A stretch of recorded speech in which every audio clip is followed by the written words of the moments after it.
ब्रज की बात है, ब्रजवासी जाने क्या जाने ठाकुर कन्हैया। तो सब आनंद है, सब संयोग है, ठाकुर जी कृपा है, बस यही में आनंद ले मित्रे और कछु ना जीवन में। बोलो लाडली लाल की जय, लाडली के लाल की जय, लाडली और लालजू दोनों उनकी जय, ब्रजराज ठाकुर दाऊ दयाल की जय, रेवती मैया की जय, यमुने महारानी की जय, गिरी गोवर्धन नाथ की जय। देखो अच्छा, वृंदावन में कलयुग का मतलब प्रवेश नहीं है? एक तटीय स्थान आश्रम है, अच्छा, यहाँ आज भी कलयुग का प्रवेश नहीं है।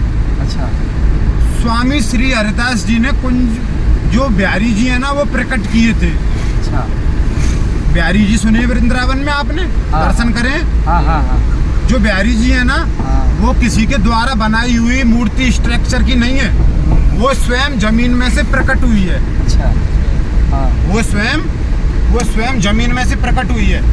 और वो जो स्वामी श्री हरिदास जी थे, अकबर का जमाना था, उस दौर की बात बता रहा हूँ मैं आपको। अकबर कब था? आज 500 साल पहले की बात होंगी। मास्टर साहब, आपको तो मास्टर साहब हो। आज आप मेरे टीचर हैं। नहीं, आपको इतिहास तो अकबर के जमाने की बात बता रहा हूँ।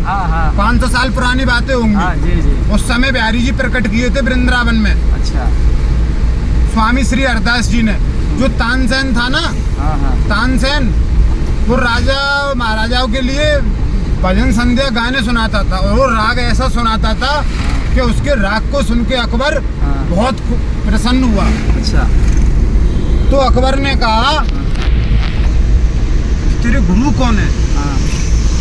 तो उन्होंने कहा कि मेरे गुरु स्वामी श्री हरिदास जी हैं, पर वो किसी के लिए गाते नहीं।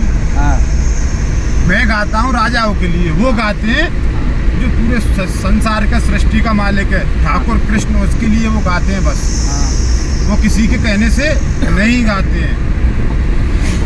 तो तानसेन अकबर को स्वामी श्री हरिदास जी के पास वृंदावन लेके आया, तो 15 दिनों तक रखा उसको। अच्छा, वो बिहारी जी के सामने तानसेन स्वामी श्री हरिदास जी के सामने एक राग गा रहा था, वो उसको गलत गा रहा था, क्योंकि उसको राजा का आदेश था अकबर को सही राग स्वामी श्री, जब गलत गाएगा तो हरिदास जी तभी सही सुनाएंगे। समझ पा रहे हो? जब बच्चा गलत बोलेगा तभी मास्टर साहब उसको सही बताएंगे, अगर बच्चा सही बोल देगा तो मास्टर साहब क्या बताएंगे। तो हरिदास जी ने वो राग सुनाना शुरू किया, तानसेन से कह के तू गलत गा रहा है इसको।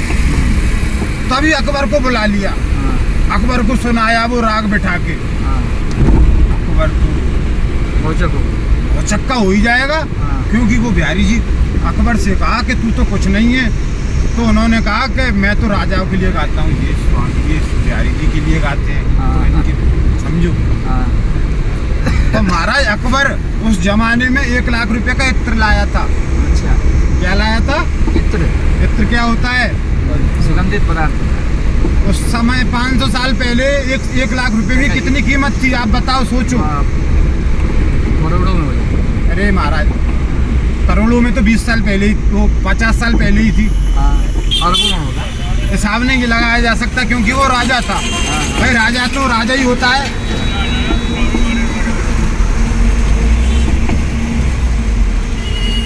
इत्र बिहारी जी के लिए जब वो लाए, तो बिहारी जी ठाकुर जी की लीलाओं में थे।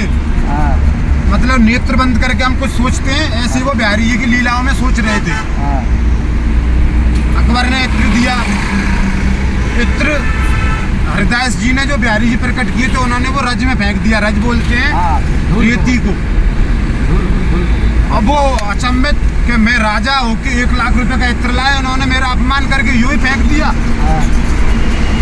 तो उन्होंने उसको चमत्कार दिखाया, चल मेरे साथ।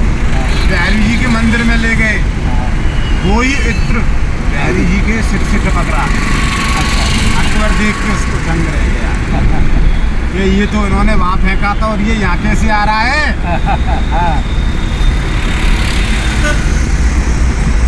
तो ऐसी बहुत लीलाएं वहाँ पे पे कलयुग का प्रवेश नहीं है उस समय, उस जमाने।